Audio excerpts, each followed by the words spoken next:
ဟဲ့အခုလာမယ့် April 2 ရက်နေ့မှာ Alpha နေပြီးတော့ live sale လုပ်မှာပဲ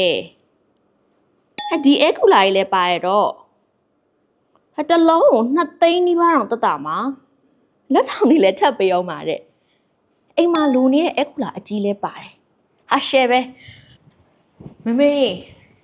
ဘာလဲသမီး Alpha ကအခုလုပ်မဲ့ live sale မှာလीသမီးလိုချင်နေတဲ့ air cooler ကြီးကိုသိန်းချီစီးသက်တာမှာ ဟုတ်လား ဟုတ်တယ်မေဒီမှာကြည့် အေးကောင်းသားပဲအဲ့ဆိုရင် ဟုတ်တယ်မေ ဟုတ်ပြီအရင်တနေ့ကမေမေတို့ဘာမှဝယ်ထားတဲ့ဟာအေးအဲကိုလာလေးလည်းအဆင်ပြေတယ် ဟိုလုံးလေ အေးအဆင်ပြေတယ်အရင်နှစ်မေကလည်းအရင်ပြက်တယ်လေနော် ဟုတ်တယ်အဲ့ဒီကဆိုမေမီးတွေတအားတက်တယ်လေမီးဆက်စီတွေကလည်းဝယ်ရခတ်သလားမမေးနဲ့နော်ဟုတ်တယ် အဲ့တော့ဆိုသမီးတို့စီတောင်ဝယ်တော့မီးပြတ်ပြီဆိုရင်အခုလာလေးနဲ့အိမ်မှာအီးဆေးလုပ်လိုက်တာ လေးနဲ့အဆင်ပြေ ဟုတ်တယ်ဒီနှစ်ကလေသမီးရပါဆိုရိုက်ကူးရေးလုပ်တဲ့အခါမှာဆိုလူတွေများရယ်လေများတော့သမီးနည်းနည်းသူ့ထက်ပိုကြီးတဲ့အခုလာလိုချင်တာအဲ့တော့သမီးလိုချင်တဲ့ဟာလေ live sale မှာ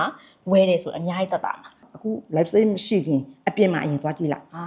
နော်ဟုတ်အေးပြီးတော့မှ live sale ရှိတဲ့ချိန်ကိုသွားဝယ်လိုက် ဟာအဲ့ချက်ကောင်းတယ်အဲ့ချက်ကောင်းတယ်အဲ့ဆိုမေအတော်ပဲသမီးအခုအပြင်သွားကြရရှိတယ်အဲ့တော့ Alpha showroom မှာတခါတည်းဝင်ကြည့်ခဲ့မယ် ဟုတ်ပေါ့ကြည့်လိုက်ကြည့်လိုက် ဝယ်တာကတော့မေပြောသလို live sale ရောက်တော့မှာပဲ short သေးနဲ့ဝယ်လိုက် ဟုတ်တယ် okay အဲ့ချိန်မှာဝယ်နော် ဟုတ်ပြီဟုတ်သွားလာမယ်